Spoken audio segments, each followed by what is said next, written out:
Welcome back to the Swang Low Podcast Show. It is yours truly, Crip. What's happening with all my people out there in the free world today, man? It is an absolute pleasure to be back here amongst my roundtable family, man. I salute all of y'all to take the time out to come sit at this roundtable with me while I bring these stories to y'all. You feel me? And shout out to the new subscribers too, man.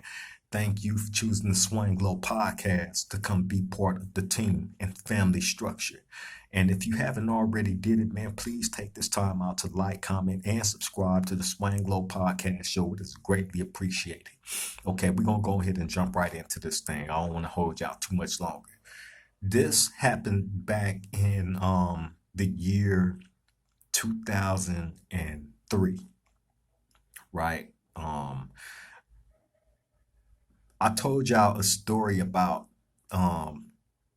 me, the homie Stutterbox from Angelo Mafia, Baby Tez from West Covina neighborhood, and another guy that I didn't mention. I didn't mention his name, but I'm gonna mention his name today, right? His name was Short Dog. Short Dog was from Angelo Mafia as well. Okay, we ended up going to the hole, all four of us, right? We got into a 2-on-2. It was Short Dog and Baby Tez against me and Stutterbox. Right? Now, how it ended up going like that, they actually tried to jump Stutterbox, Baby Tez, and Short Dog. I went to his assistance. You know what I mean? Now, the only reason why I didn't stab Short Dog in that situation is because, in all honesty, when it all went down, I was taken by surprise because we're all standing in front of the building. We're trying to get inside the building. And I had walked off. I'm trying to get the police attention so he can open up the door. So I had kind of walked off a little bit. So bam, while I'm trying to get the door open, my back is to them. Stutterbox and Baby Tez and Short Dog. My back is to them. So I hear some scuffling going on, right? So I turn around real quick. When I turn around, I see Baby Tez and Short Dog attempting to jump Stutterbox. So I run over there. While I'm running over there, I got my hand inside my pants where I had my knife at. I run over there, but I get there too fast. So when I get over there, Short Dog seen me coming. So he tried to get off a Stutterbox and spin real quick, right? So when I seen that he took notice that I was there and the position that he took, I instantly had to do what I had to do. So I didn't get a chance to pull my knife out. So I just put hands on him, drop him. You know what I'm saying? When I drop him, I'm just beating him, just dogging him, right? And Stutterbox is mixing Baby Tez. So we in front of this building, there's a million police out there. They come and pepper spray us up. You know what I'm saying? They shooting from 3 different gun towers at us. So bam, we go to the hole for that. They ended up trying to pin a knife on me, right? And being that they tried to pin a knife on me, they tried to pin a stabbing on me that I didn't do on Short Dog. Short Dog had got stabbed right before we got into it. And that's what everything was about. Him getting stabbed, that whole situation. You know what I'm saying? And he didn't want us to address that situation the way that me and Stutterbox was gonna do it. So instead of him, dealing with that situation like he was supposed to, they came up with a scheme to try to take off on Stutterbox, Short Dog, and Baby Tez, right? Which it didn't work. They tried it. And it didn't work though, right? So bam. When the situation go down with us, being that they try to pin that knife on me, you know what I'm saying? They also tried to pin that stabbing because they realized that Short Dog had got stabbed in his shoulder, right? So they tried to put that stabbing on me. I'm not the one that did that stabbing. Somebody else did that stabbing, right? So bam, I go to the hole for that. I'm fighting that. You know what I'm saying? Attempted murder on inmate serious battery on inmate and all that, right? So the police didn't know really exactly what was going on. So they put Baby Tez on the case with me in Stutterbox. You know what I'm saying? So they put it as a 3-on-1, but it wasn't a 3-on-1. It was a 2-on-2. But they put Baby Tez on that case with us, which means he had to go to court with us and all that. So anyway, while I'm back there fighting that attempted murder on Short Dog, he come back there to the hole. After he go to the infirmary, you know what I'm saying? He sit back there for a little bit, and they let him out because he's the victim. He go over to the C yard. Now, when he get over to the C yard, we already know that something is gonna happen to him. Well, actually, no, he didn't go to the C yard. He went over to the B yard, and when he got over to the B yard, the A-Tray gangsters took off on him. The A-Tray gangsters took off on Short Dog. Now, the reason why they took off on him is because he was trying to push faulty information on Big Crazy D from A-Tray Gangster. You know what I'm saying? He tried to put a jacket on Big Crazy D. You know what I'm saying? When in fact, he was the person that was doing all the tattletailing. So anyway, when he get to the B yard, the A-Tray gangsters whoop on him, get him off the yard. He come back to the hole. Bam. Then he get out. They send him over to the C yard. Now, when he get over there, we already know that he gonna get got because Big Crazy D is over there. You know what I'm saying? And we already heard about the whole thing that he did on Crazy D, right? It was paperwork surfacing around with Short Dog name in it of being a rat. So bam. But he's trying to put that jacket off on other reputables, right? So bam. He get over there to that C yard. Big Crazy D over there waiting on him, right? So Big Crazy D holler at the homies, like, look, he put Boxer, specifically Boxer. Look, I got a personal issue with this dude, Short Dog, and this is why. Provided the information, the proof, everything. You know what I'm saying? So I'm letting you know, like, I need to get at him. We got to get this out the way. Because he been trying to smut my name and this and that and blah, blah, blah. We finna get some rectification right now. So bam. You know what I'm saying? So after the homie seen the proof and you know what I'm saying? Bro, Big Crazy D is a G. You know what I'm saying? So bam. He handled it exactly the way that he was supposed to. And it was respected. So bam. Once the homie's like, all right, do your thing.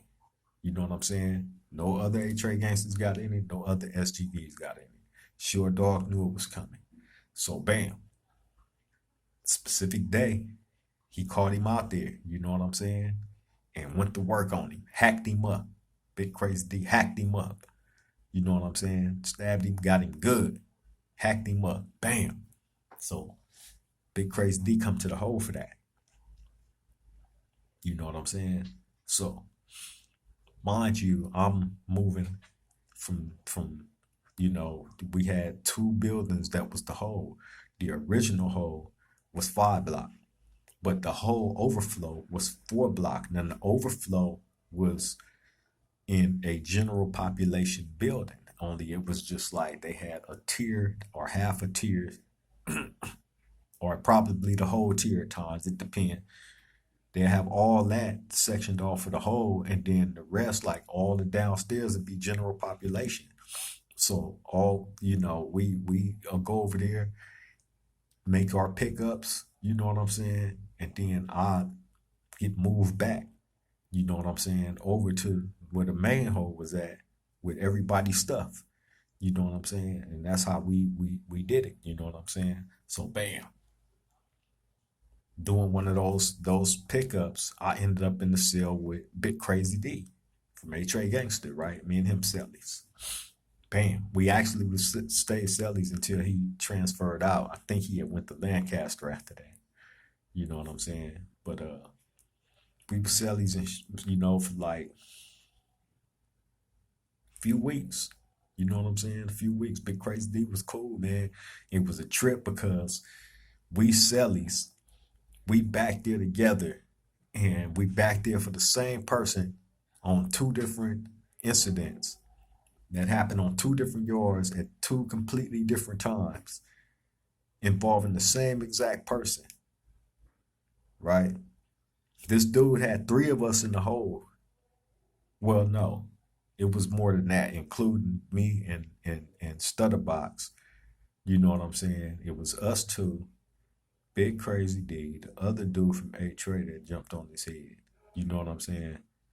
So yeah, it was four. Five if you include Baby Tez, but Baby Tez was with him. You know what I'm saying? So yeah, he had all of us in the hole for him, man. The same dude. You know what I'm saying? So me and Big Crazy D used to trip on that. We'd talk like, man, can you believe we are fighting attempted murders on this dude? You know what I'm saying? And it happened at different times on different yards. Like it's crazy. He's like, yeah, man, this was a trip. You know what I'm saying? In which it was, man. It was really, really crazy. You know what I mean? But yeah, man, I just wanted to bust this story down for y'all. You know what I'm saying about my time with Big Crazy D from H-Ray Gangster. Shout out to Big Crazy D from H-Ray Gangster. That's the big homie right there. You know what I'm saying? He know that I know his brothers. Lil Crazy D, he was in the Crip module with me. Baby Crazy D, Chinny was in camp with me. You know what I'm saying? We was in juvenile camp. You know what I'm saying? Matter of fact, the last time I seen Chinny was in the Crip module. You know what I'm saying? But yeah, man, getting to meet Big Crazy D was it was cool because he was cool. You know what I'm saying? A real Crip, real OG. You know what I'm saying? Taught me some game, man. You know what I mean? Taught me some game. You know what I mean? So yeah, man. I appreciate the time. You know what I'm saying? I appreciate the talks. You know what I mean? All that. Even when we was up against it at that time. And y'all gotta remember at that time when you doing whole time, you didn't get your TV or radio or none of that. You just had books. That's all you was gonna get, books and puzzles. You know what I'm saying? You wasn't getting no TV and radio and all that back then. You wasn't getting none of that. Now in this day and age, they give you your TV, your radio, they give you your whole everything. You get everything in the whole now. You know what I'm saying? Even get your tablet in the hole and make phone calls off your tablet while you in the hole. That was unheard of. That was something we never thought that would ever hit, you know what I'm saying, a prison, you know what I mean? But, you know, over the years, times have definitely changed, you know what I mean? Not making prison no better because ain't nothing cool about it. The restrictions that you have on your life, that's going to be on you until the day you exit out of there. Point blank, period. And that's not living. Not at all. Not at all. That's why all these stories that I bring to this roundtable was so important. Is for y'all to hear them and be like, wow, I don't never want to be in a position like that. I don't never want to have to face nothing like this. You know what I'm saying? I don't want to see a dude get, you know what I'm saying, hammered down right there in front of me. You know what I'm saying? Alive 1 minute and gone the next. You know what I'm saying? That's not normal.